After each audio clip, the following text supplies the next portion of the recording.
भोले जी के चलन बरा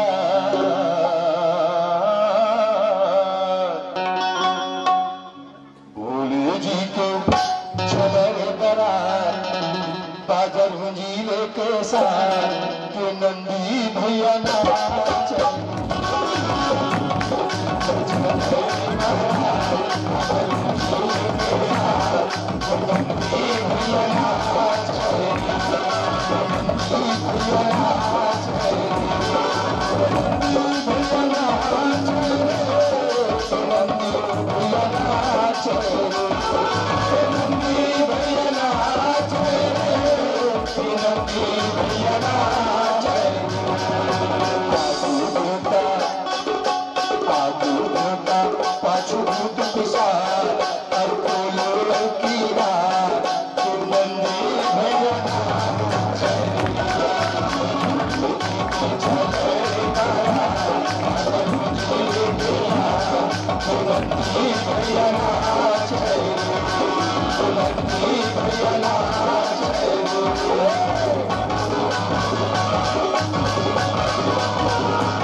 श्रृंगार की शक्ल है गरमा मनखे की मूड़ी की माला पहने तन अमृत छाला है और कान में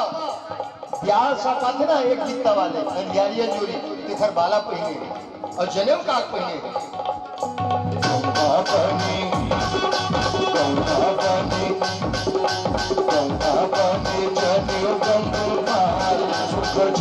चंदा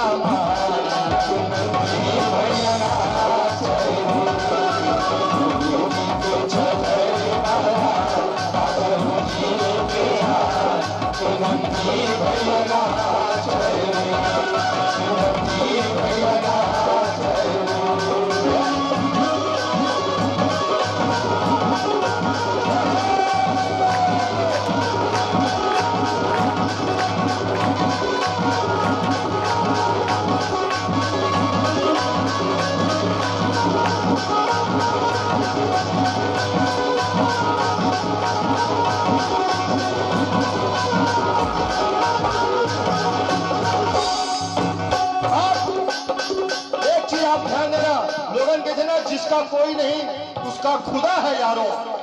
गलत ना भोलेनाथ की कौन है कहते ओखर ना दाइन दादा मतलब ओखर कोई नहीं है ओखर खुदा होना रिश्क नहीं होना रिश्ते भगवान मन साथ देना रिश्क नहीं देना रिश्ते लेकिन नहीं भगवान मन तो निकल गए कोनो सफारी कोनो स्कॉर्पियो कोनो फलाना कोनो ढकाना सजवा के पूरा जटका बाजा डीजे धुमाल जटका बाजा सब बाजा घर के लेते अब वो अकेला मान ले जाए कुछ बिहाव होते अब बरतिया मन निकल गए और जिन दूल्हा बने थे घरे में अपन चुपचाप बैठे हैं माथल धरे अब एक बात है नहीं ना हाँ भोलेनाथ अकेला तो ओखर जिन चेलवा है भूत परे तेल मन की थे महाराज जिसका कोई नहीं उसका खुदा है यारो मत कही जिसका कोई नहीं उसका भूत प्रेत है यारो हाँ भूत प्रेत है यारो अब बाजा कौन बजाए सब बाजा तक आगे तो भोलेनाथ के संग में बाजा बजैया है नो टेंशन बिन मुड़ के भूत छोटी बजावे बिन मुड़ के भूत छोटी बजावे सोरा भौरा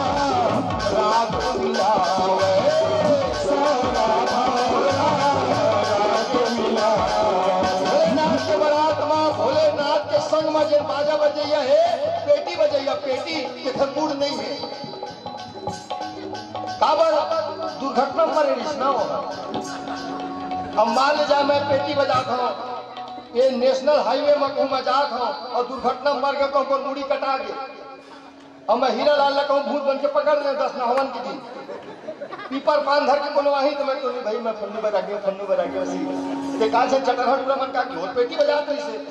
तो पेटी बजा के बता तो लाल लाल मिर्चा पीपन पान में कोचक ही तो ओखर से बाँचे बट मोल पेटी बजा लगी चना तो भूत पकड़े मैं पेटी बजाऊं तब आदमी जानी हाँ ये फन्नू बजा के और जखर मूड नहीं है वो पेटी बजा थे तो गावत बनत नहीं होला तो राग मिला थे तो सौरा भौरा राग मिला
मानता भूत बन थे बजैये भरमन नहीं बने वो मन मरे तो मन के जियत अटका बढ़िया बाजा बजे थे जियत में तो पैसा ले लेके बहुत नाचे अब मर गए तो भोलेनाथ के बारात में नाच ली तो नाचत कौन है और गावत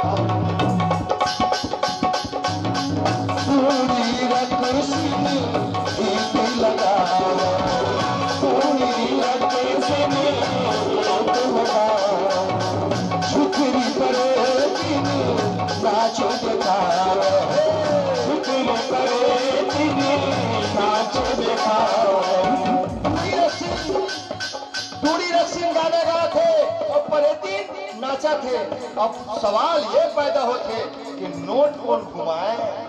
पैसा वाले तक आगे हैं लेकिन भोलेनाथ के भी बारात में एक जब ऐसे है जेखर में पैसा कोई कमी नहीं है वो कहते महाराज टेंशन नहीं लेने का मेरे पास है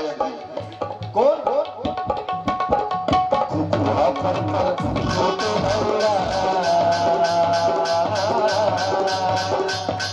घुघुआ उल्लू घुघुआ ओखर मालिक कौन लक्ष्मी है ना जेखर पीठ में साक्षात